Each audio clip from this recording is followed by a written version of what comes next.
Break के बाद एक बार फिर से आपका स्वागत है कंज्यूमर अड्डा में। आज हम बात कर रहे हैं टैटूज़ की, फंडामेंटल समझने की कोशिश कर रहे हैं टैटूज़ की। और इस सेगमेंट में समय थोड़ा कम होता है, इसलिए मेहमानों से हमारी गुजारिश है कि जब आप थोड़े छोटे रखेंगे, सबसे पहले सन्नी ये बताइए कि कुछ ऐसे फंडामेंटल्स जो अगर गड़बड़ाए तो आप टैटू नहीं करेंगे, आप इनकार कर देंगे, भाई मेरे पास नीडल फ्रेश नहीं है, मैं नहीं करूंगा, इस तरह की कुछ चीज़ें। ये सवाल मैं इसलिए पूछ रहा हूँ क्योंकि देखिए हमारे देश में लोग सस्ते की तरफ बहुत जल्दी आकर्षित होते हैं, तो जब आप चीप परचेज करेंगे तो उसमें रिस्क बढ़ जाता है। तो कुछ बेसिक बातें आप बता दीजिए जिसमें कि कॉम्प्रोमाइज नहीं ही करना है अगर मुझे टैटू करवाना है तो।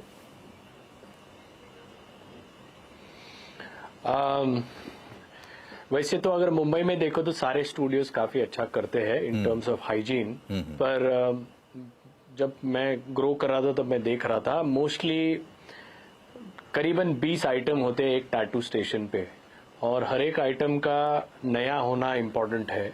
कुछ चीजें हैं जो आप बदल नहीं सकते, तो उसके अराउंड ना रैप होता है जो स्टराइल रैप बनता है।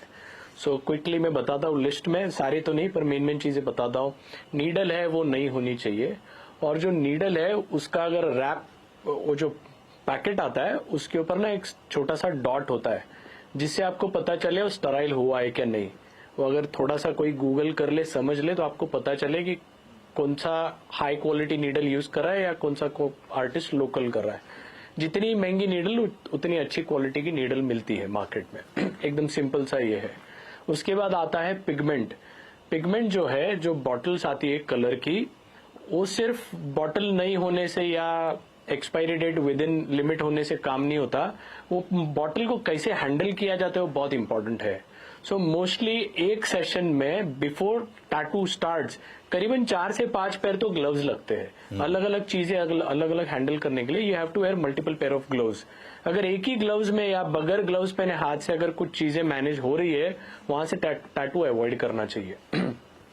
तीसरा चीज, ग्लव्स जो आते हैं, मैंने देखा है मोस्टली स्टूडियोज में स्टराइल ग्लव्स यूज नहीं करते, लोकल वाले करते। जितना सस्ता ग्लव्स उतना ज्यादा बिकता है।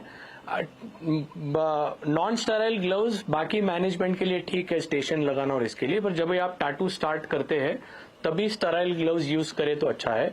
ये कोई भी देख सकता है जो ग्लव्स अगर टेबल पे यूज कर रहा है artist, you can ask for it कि भाई ये स्टराइल ग्लव्स यूज कर रहा है कि नहीं। और एवरी ब्रेक होता है टैटू में, उसमें वो ग्लव्स निकाल के नए ग्लव्स पहनना जरूरी है। कोई लोग सेम करते हैं, वो अच्छी बात नहीं है।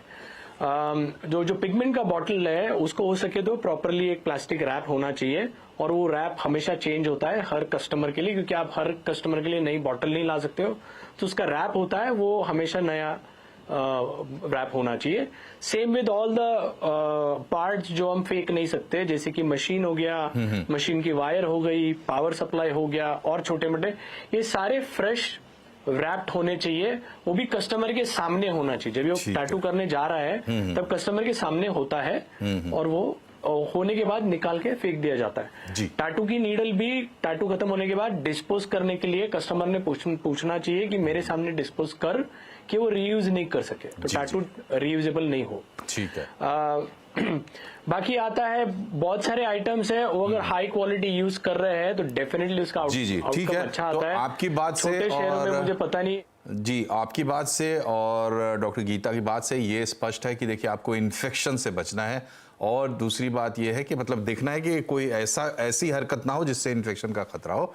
दूसरी बात यह है कि पोस्ट टैटू केयर भी आपको करना है। अब समय बिल्कुल कम बचा है, तो एक छोटा सा सवाल डॉक्टर चिराग आपसे है। देखिए जैसे एक फोमो भी हो रहा है अब, फियर ऑफ मिसिंग आउट। मुझे भी लगता है कि मेरे कोई भी टैटू नहीं है, एक हो सकता है क्या, मतलब मैं सोचता हूँ ऐसा। तो ऐसा बहुत से लोग सोचते हैं, लेकिन चूंकि ये बहुत गहरी बात है, तो टैटू बनवाने का फैसला लेने से पहले हमें क्या सोचना चाहिए, मतलब कब हमें ये निश्चित हो जाना चाहिए कि नहीं हमको एक टैटू हमें करवा ही लेना है। अब सही बात कही आपने कि ये काफी बार हम इन्फ्लुएंस हो जाते हैं, जैसे मेरे कोई फ्रेंड ने कर दिया या कोई सेलिब्रिटी ने कर दिया, तो ये टैटू को देख के या मुझे आज अच्छा लग रहा है, तो ये एक ट्रेंड है कि सब कर रहे हैं, जिस वजह से ये कॉमन हो गया है। इसमें सबसे बड़ी प्रॉब्लम ये आ जाती है कि काफी लोगों को करवाने के बाद उसे ये परमानेंट जो टैटू होते हैं, तो वो टैटू को फिर चेंज करना है, निकालना है, तो ये प्रोसेस में काफी लोगों को ये हो जाता है कि नहीं अभी मुझे नहीं चाहिए, कल मुझे अच्छा लग रहा था, मेरे फ्रेंड ने किया था, लेकिन अभी ये बार बार देखे मुझे ऐसा लग रहा है सही नहीं, किसी 2-4 ने अगर वैलिडेशन नहीं आया, जैसे कोई भी चीज हम करते हैं तो हमको वैलिडेशन आता है, तो किसी ने कहा नहीं ये अच्छा नहीं लग रहा है, ये तो अच्छा नहीं लग रहा है, तो फिर अभी आपने डिसीजन चेंज कर दिया, तो वहां दिक्कत आ जाती है। तो थोड़ी मैच्योरिटी होनी चाहिए कि जैसे एक स्ट्रॉन्ग रीजन हो, जी। जैसे हो या किसी के कोई पॉजिटिव कोट हो, तो सब चीजों में आपको चांसेस कम है कि आप नेगेटिव साइड जी, कम जी, जाए। जी। काफी ड्राइंग्स है, काफी जी, तो चीजें- सही बात तो ये है डॉक्टर साहब कि बहुत ही स्ट्रॉन्ग रीज़न है लाइफ में टैटू करवाने का, इसमें कहीं कोई शक नहीं है, क्योंकि रीज़न अगर नहीं होता तो हज़ारों साल से हम ये करते हुए नहीं आते। लेकिन उस रीज़न को फाइंड आउट करना वो भी थोड़ा मशक्क़त का काम है, और इसको इत्मीनान से आप कर लें, उसके बाद ही टैटू करने का फ़ैसला करें। टैटू करवाएं तो किसी अच्छे प्रोफेशनल जगह से करवाएं, और पोस्ट केयर भी बहुत सावधानी से करें। ये कुछ बुनियादी बातें यहाँ से निकल कर आई हैं। इस कार्यक्रम का मकसद आपको जागरूक करना था, बाकी रिसर्च आप अपने तरीके से भी करेंगे, हमें ये मालूम है। आप तीनों मेहमानों का बहुत बहुत शुक्रिया हमसे जुड़ने के लिए। कार्यक्रम में फिलहाल इतना ही। नमस्कार।